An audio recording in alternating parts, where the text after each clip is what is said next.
It's me, Purpose, and I'm reporting to you. Today, you guys, the topic of discussion is this heat again, and this is another tactic they're using in their war against humanity. I'm gonna put it as plain and simple like that. It's a war against humankind, and it's sickening. It's disgusting. It's evil. And a lot of people can't see it with the plain now because the reason why it's so confusing because we're used to like the weather being acts of God. You know, when it rained hard and when a tornado occurred and when a hurricane occurred and when a flood come and when the excessive heat waves or a cold storm or whatever the case is when it's involving weather, usually we think they're acts of God. So now, these days, you guys, I have to just be real with you.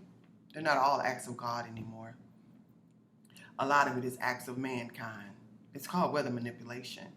And you can believe it if you want to or not. That's you. I know what it is because I have experienced it on my own. And I felt the energy and I felt the spirit, and it's very evil and it's very demonic. So all these heat waves that are occurring, that's not by coincidence. That's intentional. Okay, and I've told you guys time and time again, ever since I experienced that Texas winter storm, that winter freeze that occurred in Texas in February, which never happens in Texas, but all of a sudden this year it happened. I told you guys then they would use that weather as a reason and as an excuse to turn off the grid on you. And I also informed you guys to also make sure you have water stored because they'll turn off that water on you as well. Now, what's going on? Now, here it is approaching the end of June. It's the end of June now. What's going on? That happened in February, March, April, May, June. 4 months later. And really, it's really been going on. But now you're hearing about it more than ever. How now with these excessive heat waves in Washington State and in Portland, Oregon, and in some parts of California, and also down in Texas and all throughout the West, and even up here, in New York, y'all, it is so hot. I was in Charlotte, North Carolina. Was it Sunday? Because I'll be traveling so much. Yeah, it was just this Sunday. And we had a layover, a couple of hours. And I was downtown. I went downtown to get me something to eat. When I tell you guys, the heat was so unbearable. It was so unbearable. I could hardly breathe. I'm like, oh my God. Because I was just getting reports from down in the South how hot it was. I really wasn't experiencing that kind of heat here in the city because first of all, I don't really go out during the day no more since I've been hearing about this excessive heat. Woke up this morning, 4 o'clock this morning, I'm looking at the news. It was already 80 degrees. They say that is record breaking. That is historical. There has never been a time that they have experienced this type of heat, that type of heat at that time of morning. They said the most it was 77 degrees. So they're using weather as a weapon. It's another tactic to destroy humanity. A lot of people are not going to make it. And then they're experiencing excessive droughts in the West on top of excessive heat, there's not going to be any food, y'all. There's not going to be any food. And it's going to be a lot of loss of life. A lot of loss of life. And going back to the incident that's going on in Florida, I just been praying for the families, y'all. I feel so bad. They say some people could last if they're hydrated. They said this one man, he lasts for 12 days being buried under rubble, where he was, they found him alive 12 days later. And it was because he said he drank a lot of water, he was hydrated. So we see what the problems are. So let's try to talk about the solutions. And I always do my research. Always do research and try to come up with some solutions. The one thing right now is stay out the heat if you can. I know this is not possible for a lot of people. we have to go out. You have children, and now that they're opening things back up, you might have activities that you want to, your child is involved in, or you may have a job where you have to go out in. That's understandable. But things that are not necessary, try not to stay in the heat. Try to avoid it at all costs. Most of all, hydrate yourselves, your children, and your family. Try to drink at least a gallon of water a day. And this is healthy anyway, because that water will get out those impurities in your body. And try to eat less as well. Try not to eat too many foods, because that, and then you're going out in the heat and whatnot, it's just not too good. Stay hydrated. Try not to be outdoors. Store a lot of water, because with excessive heat, it's going to dry up a lot of the lakes and a lot of the rivers, and even some of the oceans. I mean, the ocean's a big, vast body of water, but it will decrease a lot of that water with that heat. So we can expect water shortages. So while you can now, if you have those 40-gallon barrels, store them with water. And if you don't, try to get things to store a lot of water. Because when they hit that grid, that's one of the main things. Of course, you need an energy source, and that's the next thing I'm going to talk about. But you need a lot of water, because you're going to need to brush your teeth, wash your face, wash yourself off, be able to cook. And you need water. And most of all, you're going to need water to drink. I went through this a lot of times, not just during the Texas freeze, through Hurricane Katrina, Hurricane Ike, Hurricane Alicia. All these different hurricanes and floods I've experienced. Not only did we not have any lights, we didn't have any water. And we didn't have water for months. So that's why I keep a lot of water stored. That's why wherever I live, you better believe it's a big body of water. And I want to talk about that right now.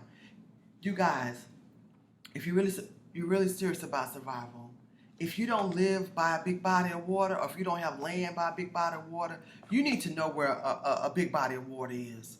You need to know that, so you and your family can go there. And you need to have some water purification tablets, or a Berkeley or something to purify your water, where you can purify the water, whether it be a river, a lake, an ocean. You need to have access to some water. Both of my properties are around big bodies of water.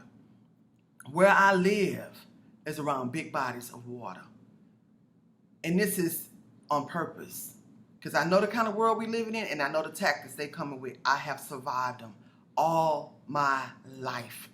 And it wasn't now until I'm at the age I am now, or a couple of years ago, I started seeing, especially with this pandemic, how they're using these tactics to annihilate human life. I'm going to say allegedly, but you guys know what I really mean. Energy sources. Because when they hit that grid and you in that house and it's hot as hell, or if it's during a freeze time and you're cold and you have no type of energy source, this is another way a lot of people die. Because so many people depend on the grid, and so many people depend on the electricity, whether they for their oxygen tanks, or whether it be for dialysis to purify their blood.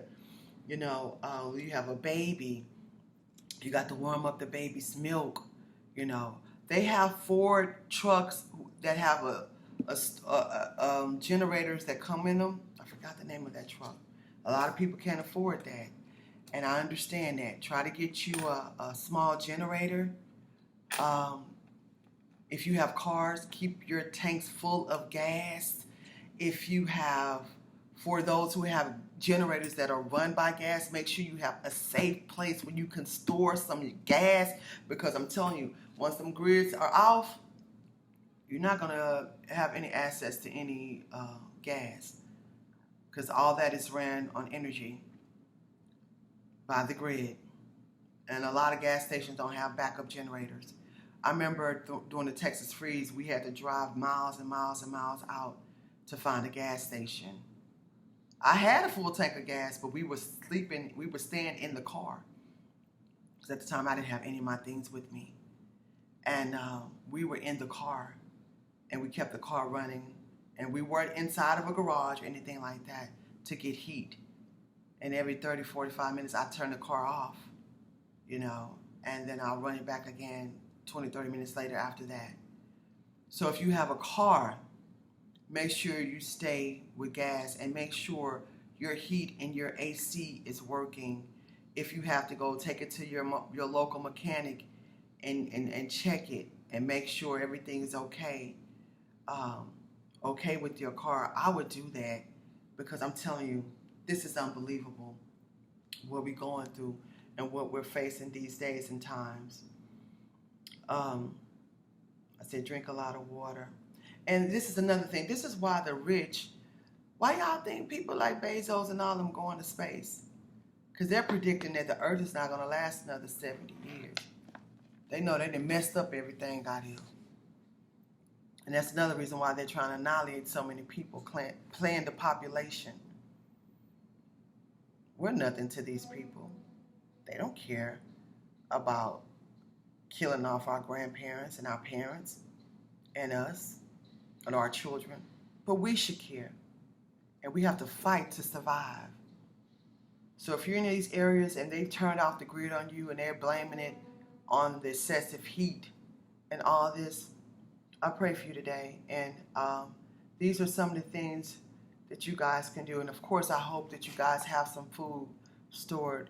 A lot of people can't have a big, large food supply, even if it's for a couple of weeks or a month or so. And I would suggest if you have cars, put some of your non-perishable foods in your car. Have a lot of water stored in your car. I had gallons and gallons of water stored in my car during the Texas freeze. It froze, but you know, guess what? I still had it. I had cases and cases of water. I always keep in my vehicles and also in my home. So I hope these tips can help you guys. And please leave a comment in the comment section. I've been reading a lot. I'll read all y'all comments, and I try to reply to every last one of them because it also helps me as well. I read a comment from a really good viewer, my really good friend. She's in Washington State, and she was telling me what they're going through there with the grid being down and the excessive heat. This stuff is on purpose. It's not intentional. It's been going on a lot for the last year. So you guys, y'all be safe. You keep surviving. Leave me a comment in the comment section of what's going on in your area, if you're experiencing excessive heat, if your grid is off, so you can help people. And let us know what you're doing to survive so we can help one another. Keep surviving, survivors. SandHerald.com.